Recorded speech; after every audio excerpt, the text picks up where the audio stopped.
Rumour has it Fuji will release 2 versions of the X-H2. Could this be true? Why would Fuji do that, and what benefits would it have? And what would that mean for the XT5? Let's look into that. Hi, I'm Tom and welcome to Rumour Has It. The latest Fuji H2 rumours have triggered a huge debate as to why and how Fuji might bring this to market. So let's see how he got here and look at what might be in Fuji's plans. The H1 was reasonably well received, but it did have a number of shortcomings which ultimately limited sales. On the plus side for many, we got a larger full frame body with better grip and better able to balance longer lenses. And that was well received, but the camera's biggest problem was, at that time, the Sony a7 III. The H1 didn't cut it as a video-centric camera due to the issues with exposure, IBIS, poor low-light capability and relatively low video specs. And then there was the poor battery performance. Despite 11 firmware upgrades, yeah, that many, and the improvements they brought. Oh, and while we're on the subject of firmware, they've just released 1.25 for the XT4, so check it out, there'll be a link below. And now back to the X-H1. It never caught in the way Fuji hoped, however it did find favour with some photographers due to the high frame rate of 14 frames per second, an electronic shutter, and better handling with large lenses. The XT3, which came soon after, was actually a bigger seller for video and hybrid shooters due to its smaller body and better video specs, and when mounted on a gimbal it proved an ideal videographer's setup. Has this caused Fuji to rethink their strategy? And is this why we're seeing the possibility of 2 variants? A high megapixel, video-centric, 8K capable camera with X-Trans technology, and a lower megapixel fast action camera with bare sensor for photography? That's what the rumours say. It's true that the bigger body of the H series would be better suited to handling the heat generated by 8K capable processors. Therefore it's reasonable to expect the video capabilities would be superior to the XT5. But how would Fuji pull this off at a price point competitive with the a7 IV, for example? Could Fuji really offer better video specs than the a7 IV in an X-H2 with an APS-C stacked sensor and a new processor, all for under $2,499? Well, stacked sensor prices are coming down as technology moves on. I explained this in an earlier video which I'll link for on the end screen. Smaller scale 7nm devices are now available to a wider market, but Fuji would need to offer more than the a7 IV, R6, Z7 II to have a hope of competing in this tightly fought market space.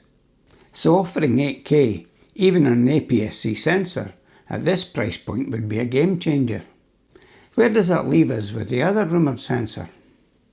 I've said for a while now that if Fuji or anyone can bring out an APS-C camera with 33 megapixel BSI sensor, capable of 20 frames per second, 4K 60 and better IBIS, it could win a lot of fast action photographers over to whoever gets there first. There are arguments for both the X-H2 and the XT5 to have this capability, but is there room for both? Personally, I find it hard to believe that there's room for an XT5 and the second version of the X-H2. I still stick with my earlier video on the XT5, and I think that the news about 2 sensors has been confused with the 2 different cameras. The X-H2 larger body would be welcome for its ability to balance longer lenses, and with Fuji bringing out new lenses like the XF 150-600, I can understand that appeal. But does it need 8K video? What if Fuji doubled down on what the market was telling them? The H1 never took off as a video-centric camera, whereas the XT3 and 4 proved popular for videographers, precisely because of its lighter body and better video specs. Will Fuji follow the market feedback, or do they have a different strategy that hasn't played out fully yet? Time will tell. Now, I don't believe that Fuji owners are really the type to chase the latest tech. Fuji have found a niche by giving photographers the controls and handling they were missing, and developing the APS-C system while others abandoned it.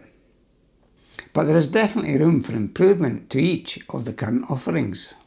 As stacked sensors and 7nm processors reach a new peak, it makes sense to use them in the latest cameras, and by default that brings new features like speed and increased video capabilities.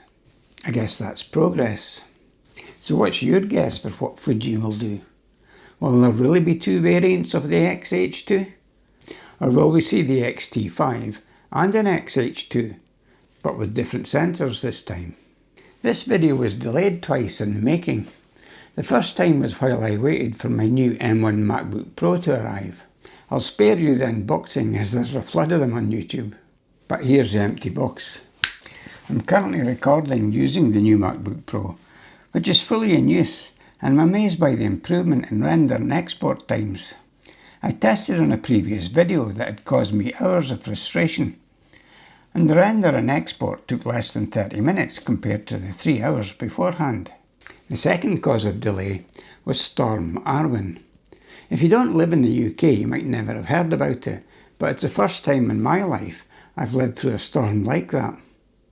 Locally, and I mean very locally, they recorded 111 miles per hour wind speed.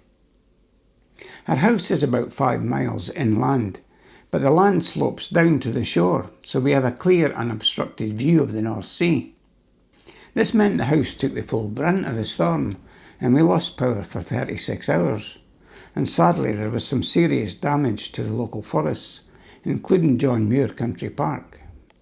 On this channel I try to give you more than just breaking news and rumours, which reminds me, I need to do another walkabout video soon, or Long Rider will think I've been locked in my studio. If you appreciate my videos, please help me achieve my new target of 1,000 subs for 2022.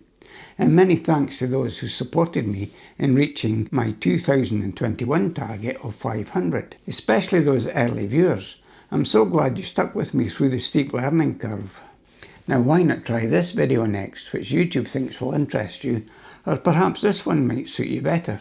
And thanks for watching Rumour Has It. I hope you'll be back soon.